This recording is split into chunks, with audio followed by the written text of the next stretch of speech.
Bonsoir à tous et bienvenue sur l'antenne de KTO pour cet entretien exceptionnel avec le père abbé de Solesmes, le père Geoffroy Quemelin.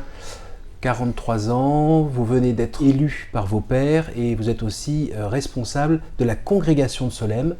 On va en parler plus précisément dans quelques instants et puis on va essayer de mieux vous connaître, sachant que vous serez le 14 juillet complètement installé avec cette charge abbatiale. Alors, Père, on va commencer par le commencement. Qui êtes-vous ? Donc, je suis l'aîné de 6 enfants. Je suis né à Paris, mais mes parents ont assez vite déménagé, d'abord en Belgique, où j'ai eu un petit frère puis une petite sœur. Ensuite, on a passé quelques mois en Arabie Saoudite pour des raisons professionnelles.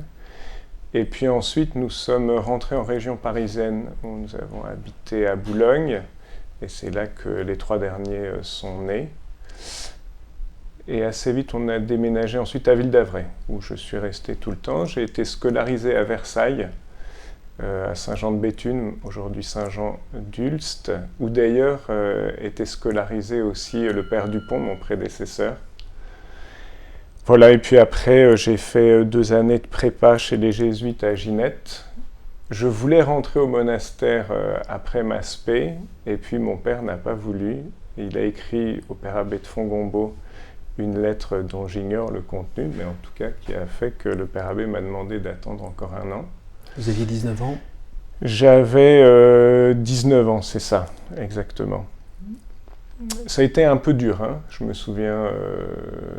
Oui, ça a été dur. Je me souviens être allé au cinéma le soir où j'ai eu la réponse du père abbé de Fongombault et je pleurais dans le noir. Voilà. Aujourd'hui, avec le recul, je ne regrette pas du tout parce que je pense que c'est bon d'avoir un peu de maturité. En tout cas, j'ai passé une très belle année. Je n'ai pas beaucoup travaillé. Ma première note, ça a été 0. J'ai été convoqué par le directeur des études qui m'a rappelé que normalement, d'après l'ancien règlement, je devais être exclu de l'école. Et puis la fois suivante, nouvel examen, j'ai eu 10 sur 10, donc bon, ça s'est rattrapé. Voilà, et puis j'ai fait beaucoup de services à ce moment-là, hein, auprès d'enfants du Mékong, des associations comme ça. Et puis finalement, je suis rentré à Fongombault, donc. Vous aviez été scout aussi à un moment ? Alors oui, bien sûr, j'ai été scout un peu partout d'ailleurs. J'étais d'abord SUF à Ville-d'Avray. Ensuite, j'ai passé 2 ans chez les scouts marins, Scouts de France, au lycée Franklin à Paris, qui avait une troupe marine, je ne sais pas si elle existe encore. Et puis après, je suis allé au Scouts d'Europe au Chesnay, où j'ai passé aussi de très belles années, comme CP en particulier. Ensuite, j'ai été 2 années au Routier avec l'abbé Fabrice Loiseau. C'était une très belle expérience. Voilà, et puis pendant la dernière année, par contre, j'avais fait exprès de ne pas avoir d'engagement scout pour être plus proche de mes parents. Et ce qu'on appelle la vocation religieuse, vous êtes tombé dessus à quel moment ?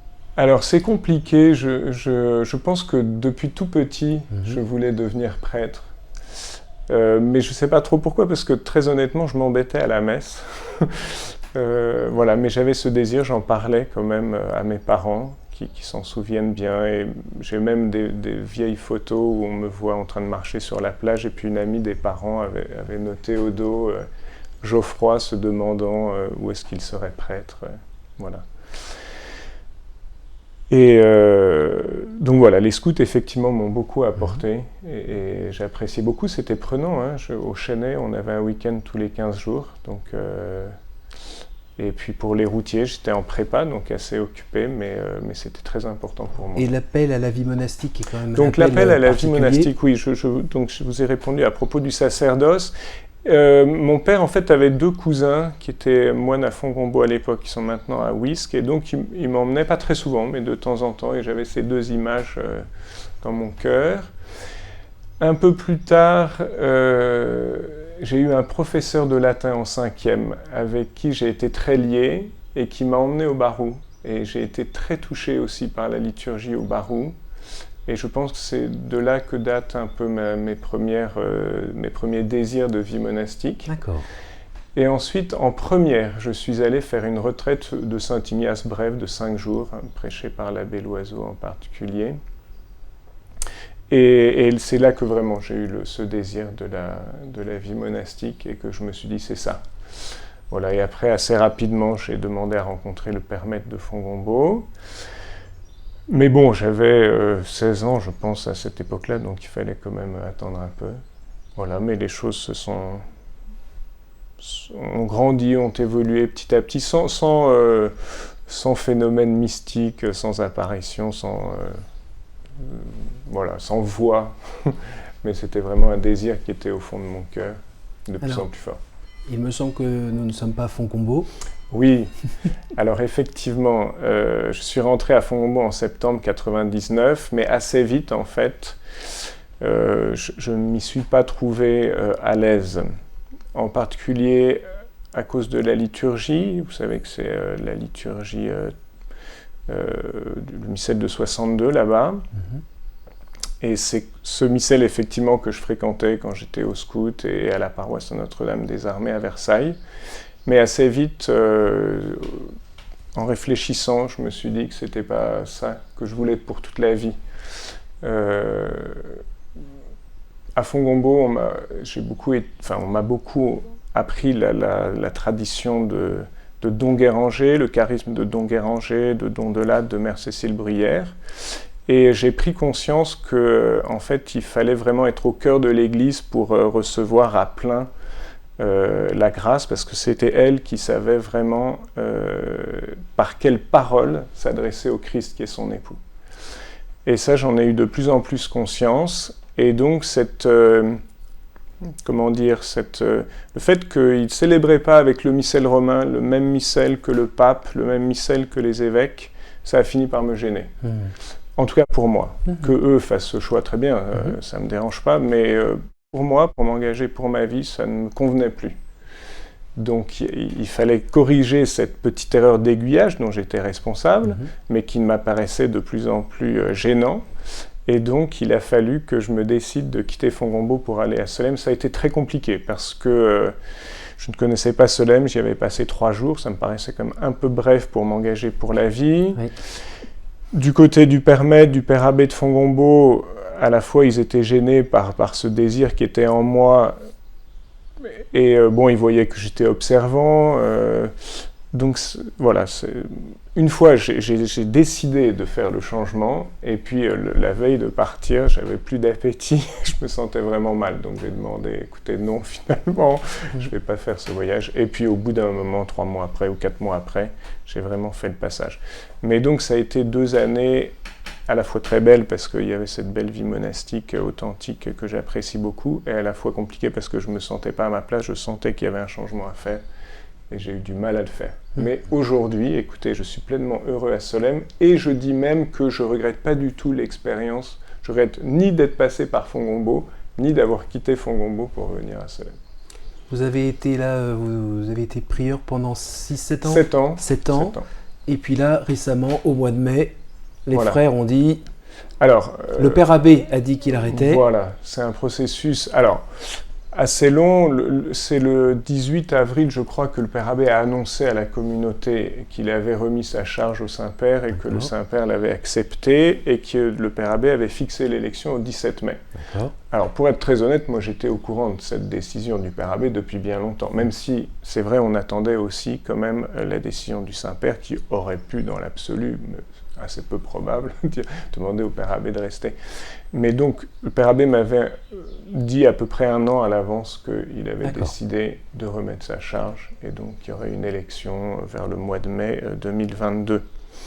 On dit parfois que les papes sentent un tout petit peu avant leur élection que quelque chose va leur tomber dessus. Oui. Est-ce qu'il y a 1 an, vous avez senti que ça risquait de vous échoir ? Alors, très honnêtement, oui, j'avais senti que ça risquait de m'échoir, parce que j'étais prieur depuis 7 ans, le père abbé ne m'avait pas caché qu'il souhaitait que je lui succède. En fait, je peux même vous raconter que j'ai la chance de suivre une formation qui s'appelle Talentéo, qui est faite pour les religieux. Enfin, il y a une formation pour les prêtres qui existe depuis longtemps, et puis plus récemment, il y a une formation pour les religieux, les laïcs consacrés, les responsables de communauté, que j'ai la chance de suivre. Et on avait fait avec ma coach ce qu'on appelle une tripartite, où on se rencontre avec le père abbé, ce qui est l'occasion pour la coach de mieux connaître la personne qu'elle accompagne et pour le père abbé de dire les souhaits, les progrès qu'il souhaite voir. D'accord. Et là, la coach avait demandé quel est votre rêve pour le père prieur. Et le père abbé avait répondu, écoutez, j'aimerais bien qu'il me succède, qu'il soit mon successeur. Et sur le coup, j'ai mal réagi parce que la coach n'a pas bien entendu. Elle a demandé au père abbé de répéter. J'ai dit non, il n'y a rien à répéter, rien. Donc voilà. Et la coach, quand on s'est vu la fois suivante, m'a demandé qu'a dit le père abbé. Et je lui ai dit, il a dit qu'il souhaitait que je sois son successeur.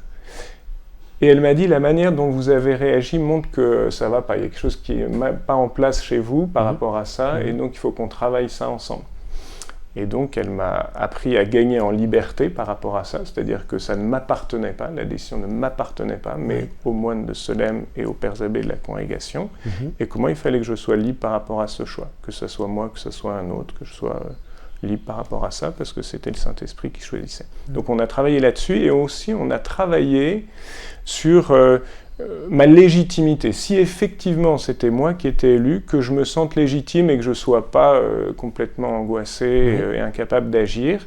Et donc on a fait un exercice qui était très impressionnant, où on est allé dans une pièce un peu longue, et elle m'a dit, voilà, cette pièce, c'est le temps qui va s'écouler. Donc là, on est au fond de la pièce, c'est l'instant présent. Et puis, au milieu de la pièce, c'est l'élection. Et puis, au bout de la pièce, de l'autre côté, c'est 1 an après l'élection. Et on va parcourir ensemble ce temps. Et donc, on a marché ensemble, et je me suis mis à pleurer, comme une madeleine devant cette femme. C'était un tout petit peu gênant, mais bon, on avait confiance l'un en l'autre. Et donc voilà, je me suis mis à pleurer au moment de l'élection, et j'ai continué mon chemin, et 1 an après, je me sentais beaucoup plus en paix. Elle m'a demandé, pourquoi est-ce que vous vous sentez beaucoup plus en paix? Et j'ai répondu, écoutez, je sens le soutien de mes frères, et je sens aussi un énorme soutien, je sens que je vais pleurer là aussi, un énorme soutien de la part des pères abbés et des mères abbesses de la congrégation. Et donc je me sens, de mes amis aussi, c'est très important, et donc je me sens en paix grâce à ça. Donc d'abord c'était quoi? C'était la charge? C'était votre faiblesse?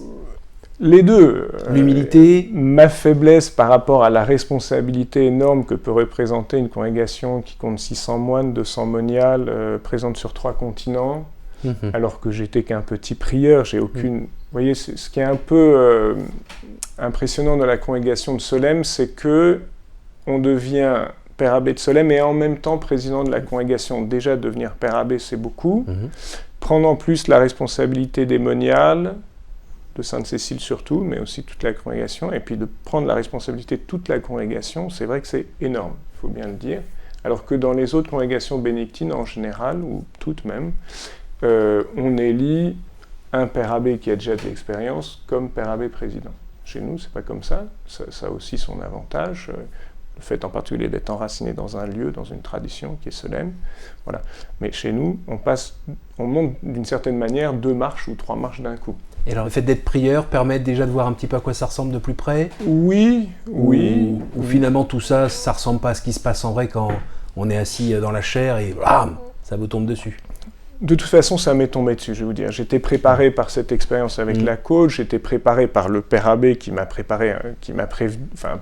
Il m'a dit, attention, ça risque de vous arriver 1 an à l'avance. Donc, c'était pas une découverte absolue, même si, encore une fois, je n'avais aucune certitude avant l'élection que ce serait moi et pas un autre.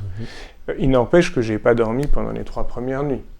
Voilà, et j'étais vraiment mal pendant quelques jours. Ce que j'avais surtout pas anticipé, en fait, c'était les moniales, l'accompagnement pour les moniales, auquel j'ai pas du tout été préparé par mon travail de prieur, parce que j'étais vraiment concentré sur Saint-Pierre. J'avoue que ça m'a fait un peu peur au début. Et puis après, quand je les ai rencontrés, j'ai vu qu'ils étaient finalement assez gentils. Oui, voilà, quand même. Ça s'est mieux passé. Et puis, le côté frère aîné d'une famille nombreuse, peut-être que... Oui, enfin 6 à côté de 800, c'est pas tout à fait la même chose. Mais l'idée déjà de la fraternité, de la diversité... Écoutez, c'est effectivement ce que je ressens quoi. maintenant, c'est ce que je ressens maintenant, effectivement, avec une très grande confiance de mes frères, de mes sœurs, des pères abbés, donc oui, mais n'empêche que pendant la première semaine, c'était dur. Qu'est-ce que vous avez envie de ne pas faire comme erreur? Qu'est-ce que j'ai envie de ne pas faire comme erreur? D'imposer mes idées. je dirais, d'imposer mes idées. Et puis, alors, il ne faut pas non plus tomber dans l'excès inverse, c'est-à-dire être complètement lâche, de ne pas savoir où on va. Mais j'ai très envie d'écouter tout le monde et de mettre tout le monde ensemble et que tous ensemble, on décide où est-ce qu'on va. Et qu'ensuite, on y aille, voilà, net, droit. Alors, la famille, là, vous êtes une quarantaine, ne serait-ce que ici, sur place, oui. Sur place, avec des âges différents, oui. Alors ils sont tous habillés pareil globalement, mais avec des caractères différents, des sensibilités différentes.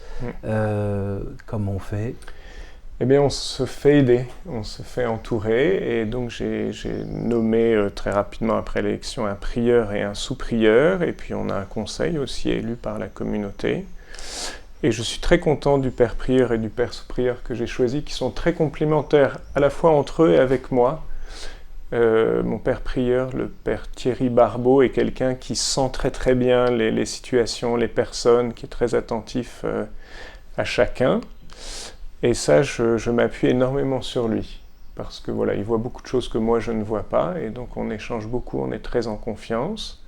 Et puis le père sous-prieur, le père Xavier Batelot, est quelqu'un de très brillant intellectuellement, de très énergique, de très droit, et donc il est extrêmement complémentaire avec le père Barbeau pour le faire avancer et pour le faire ne pas avoir peur d'avancer au large. Et donc tous les trois, j'aime beaucoup notre équipe. Et il ne faut pas non plus oublier les autres conseillers aussi qui ont leur point de vue et qui apportent beaucoup. On s'est réunis toutes les semaines. Et on commence d'ailleurs toujours par se demander comment chacun va. Parce que je pense que c'est important qu'on ouvre notre cœur et qu'on soit très en confiance pour travailler ensemble. S'il n'y a pas cette confiance, ça ne pourra pas marcher. Et là, au niveau de la congrégation, alors ça fonctionne pareil, c'est-à-dire qu'il y a aussi à la fois un conseil de l'abbé président, des deux côtés d'ailleurs, c'est-à-dire que j'ai un conseil de pères abbés et puis un conseil de mères abbesses. Et ensuite, on se réunit en chapitre général du côté des moines et en chapitre du côté des moniales. Pour les moniales, c'est assez proche puisque c'est fin septembre, début octobre, ce sera aux États-Unis. Et par contre, pour les moines, le chapitre général aura lieu en avril ou mai de l'année prochaine, ici à Solesmes, comme d'habitude. Donc non, j'ai pas de vision établie, sinon que je veux qu'on suive l'Évangile, qu'on soit fidèle à notre vocation, qu'on soit fidèle au charisme de Don Guéranger. Ça, il n'y a pas de négociation là-dessus. Après, comment ça va se faire très concrètement ? Eh bien, j'attends que les conseillers, les pères abbés, les mères abbesses me disent ce qu'ils veulent et qu'ensemble, on décide effectivement d'une vision et d'un chemin à tracer. Et ensuite, moi, mon travail, ce sera d'entraîner tout le monde. Mais ce n'est pas moi qui vais arriver avec mes idées toutes faites. Quand on arrive ici, on arrive avec des très grands bâtiments et on se souvient d'époques un peu passées où il y avait des centaines, ou au moins une centaine de moines. Aujourd'hui, on est 40, on est en 2022. On voit bien que la capacité à s'engager d'une certaine jeunesse, ça a l'air un petit peu difficile. Comment vous vivez cette chose-là ? On va parler, je ne sais pas s'il faut parler de crise de vocation, en tout cas, peut-être difficulté à s'engager, plus d'1 an.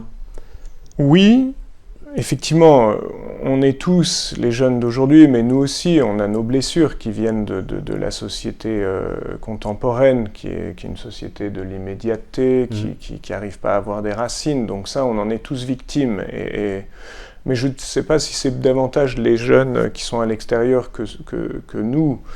On a aussi ces fragilités-là, donc il faut vraiment qu'on travaille, qu'on s'enracine, qu'on ait une excellente formation. Tout ça, c'est très important pour nous. Après, je ne suis pas plus inquiet que ça pour les vocations, pour notre communauté de Saint-Pierre. Voilà, Solesmes a 1000 ans, la congrégation a presque 200 ans, donc on est passé par d'autres crises plus graves. Voilà. Donc je ne suis pas plus inquiet que ça, au contraire, j'ai plutôt de l'espoir en ce moment.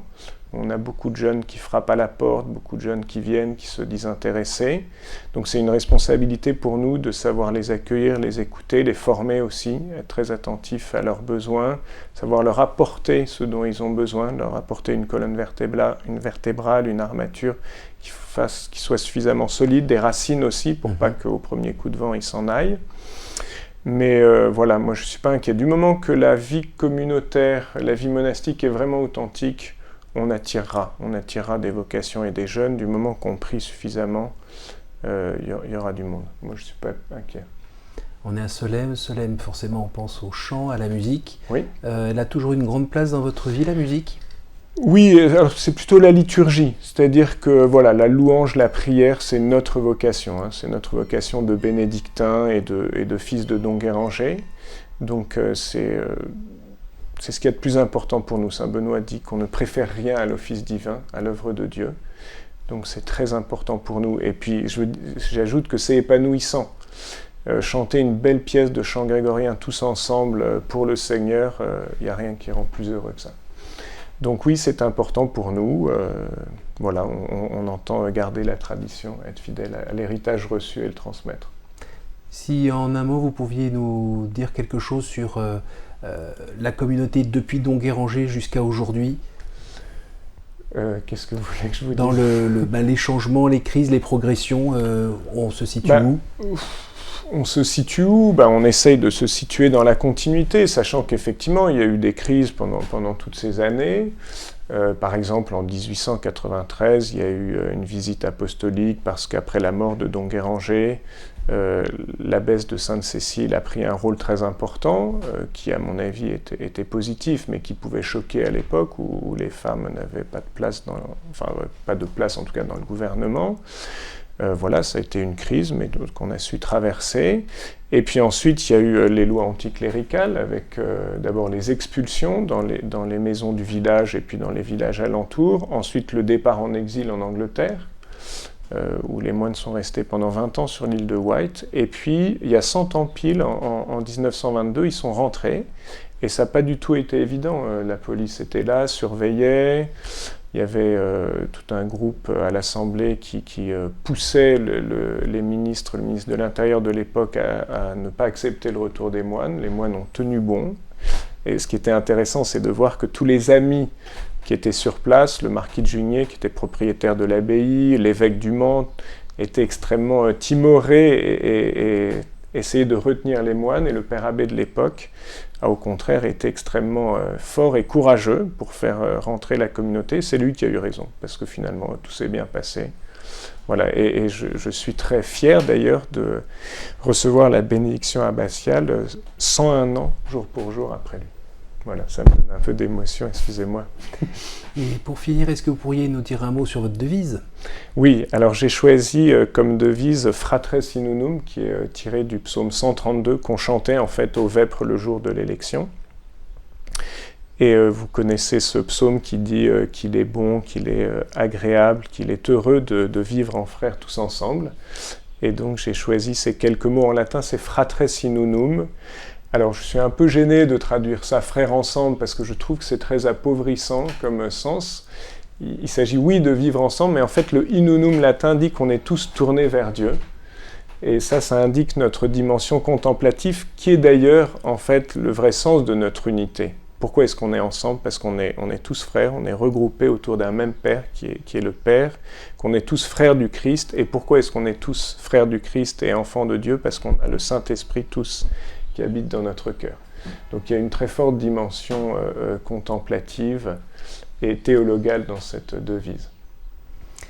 Merci beaucoup Père, merci beaucoup de nous avoir accueillis pour cet entretien. Merci aussi de nous accueillir pour les émissions Union Monastère. On vient vous voir de temps en temps dans l'année. C'est un honneur pour nous. On est heureux on est heureux d'être accueillis et on est heureux aussi de découvrir un peu mieux votre vie parce que souvent on ne sait pas trop ce qui se passe derrière ces grands murs. Qu'est-ce qui se passe d'ailleurs derrière ces grands murs ? Vous voyez, on prie, on est heureux, on vit en frères. Merci beaucoup Père. Merci Cyril. Merci à vous tous pour votre fidélité. Je vous invite à retrouver ce programme sur notre site www.ktotv.com et je vous souhaite une bonne soirée.